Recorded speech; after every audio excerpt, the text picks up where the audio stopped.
उत्तर प्रदेश के deputy CM Keshav Prasad Maurya ने बुधवार को कुछ ऐसा कह दिया जिसके सियासी मायने निकाले जा रहे हैं और इससे प्रदेश में भारतीय जनता पार्टी के भीतर असंतोष की अटकलों को भी खूब बढ़ावा मिला है। वहीं बुधवार शाम ही मुख्यमंत्री योगी आदित्यनाथ ने राजभवन में राज्यपाल आनंदीबेन पटेल से मुलाकात की है। एक तरफ जहां राजनीतिक खींचतान के बीच यूपी की गद्दी के लिए भाजपा में बैठकों का दौर लगातार जारी है, वहीं दूसरी तरफ अखिलेश यादव ने सीएम योगी और केशव प्रसाद मौर्य के बीच चल रहे अटकलों पर चुटकी ली है। ऐसे में आइए डालते हैं एक नजर उत्तर प्रदेश की वर्तमान राजनीति से जुड़ी कुछ तथ्यों के ऊपर, क्योंकि सबसे बड़ा सवाल है कि क्या सीएम की कुर्सी से हटाए जाएंगे महाराज योगी आदित्यनाथ।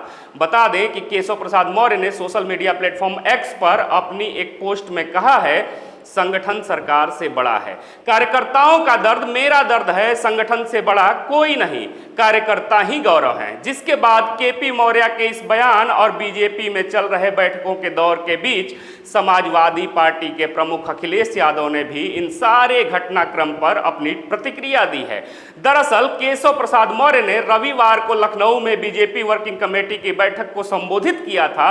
बता दें कि सोशल मीडिया पर केपी मौर्य के जिस पोस्ट पर चर्चा हो रही है उसके शब्द जो हैं रविवार के संबोधन से ही लिए गए हैं।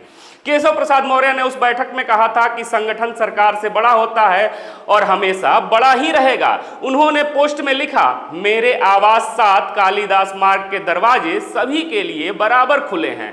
मैं उप मुख्यमंत्री बाद में हूं, पहले मैं एक कार्यकर्ता हूं। साथ ही उन्होंने सभी विधायकों, मंत्रियों और जनप्रतिनिधियों से पार्टी कार्यकर्ताओं का सम्मान करने के लिए भी कहा। हालांकि सोशल मीडिया पर केशव प्रसाद मौर्य की जिस पोस्ट के बाद अटकलों को यह हवा मिली है, उसके पीछे एक वजह पोस्ट की टाइमिंग भी है, क्योंकि इस पोस्ट से एक दिन पहले ही केशव प्रसाद मौर्य ने दिल्ली में पार्टी अध्यक्ष जेपी नड्डा से मुलाकात की थी और यह मुलाकात ऐसे समय हुई थी जब मुख्यमंत्री योगी आदित्यनाथ और केशव प्रसाद मौर्य के बीच कथित मतभेदों की खबरें पहले से ही सुर्खियां बटोर रही थीं। वैसे इस मुलाकात के बारे में भारतीय जनता पार्टी की तरफ से या केशव प्रसाद मौर्य की ओर से कुछ भी नहीं कहा गया। इसके साथ ही उत्तर प्रदेश में भाजपा के वरिष्ठ मंत्री और नेताओं ने भी इस बारे में चुप्पी ही साध रखी है। अब आइए बताते हैं क्यों मची है दिल्ली और लखनऊ में खींचतान, यह खलबली आखिर क्यों है। तमाम वरिष्ठ पत्रकारों और राजनीतिक विश्लेषकों की यदि माने तो मुख्यमंत्री योगी आदित्यनाथ की कार्यशैली केंद्रीयकृत रही है। उसमें वो अपने अलावा संगठन या मंत्रिमंडल में किसी को भी महत्व नहीं देते हैं। लोग अब तक सह रहे थे क्योंकि उन्हें लगता था कि योगी से चुनाव में लाभ मिलेगा, लेकिन लाभ मिलना तो दूर, लोकसभा चुनाव में बीजेपी की सीटें यूपी में घटी हैं और इस वजह से लोग अब मुखर होकर विरोध कर रहे हैं। प्रतीत होता है कि ऐसे विरोधी लोगों का नेतृत्व केशव प्रसाद मौर्य कर रहे हैं, क्योंकि वर्ष 2017 में केपी मौर्य बीजेपी के प्रदेश अध्यक्ष थे और उन्हीं की अध्यक्षता में पार्टी ने उत्तर प्रदेश में पूर्ण बहुमत से सरकार भी बनाई थी। वहीं वास्तविकता के आईने से यदि देखा जाए तो माना जाता है कि जो कुछ भी हो रहा है उसमें कहीं ना कहीं पार्टी हाईकमान का भी हाथ है। माना यही जाता है कि केशव प्रसाद मौर्य हो या भूपेंद्र चौधरी, उन्हें दिल्ली से ही बढ़ावा मिलता है, कहीं ना कहीं उन्हें अमित शाह का प्रश्रय प्राप्त है। वही इस पूरे मामले पर उत्तर प्रदेश के पूर्व मुख्यमंत्री और समाजवादी पार्टी के अध्यक्ष अखिलेश यादव ने लखनऊ में पार्टी मुख्यालय में संवाददाताओं से कहा, सत्ता की इस लड़ाई में उत्तर प्रदेश के लोगों को भुगतना पड़ रहा है। अखिलेश ने राज्य की बीजेपी सरकार और मुख्यमंत्री योगी आदित्यनाथ के कई फैसलों पर भी प्रतिक्रिया देते हुए कहा कि सरकार जो फैसले ले रही है ये सभी जल्दबाजी के हैं। अब शिक्षकों को परेशान करने के लिए सरकार ने फैसला लिया है कि अब डिजिटल अटेंडेंस ली जाएगी, जिसका समाजवादी पार्टी ने मुखर विरोध भी किया। वहीं कुछ दिनों पहले लखनऊ के अकबर नगर में प्रशासन ने अवैध निर्माण गिराए जाने का काम शुरू किया था।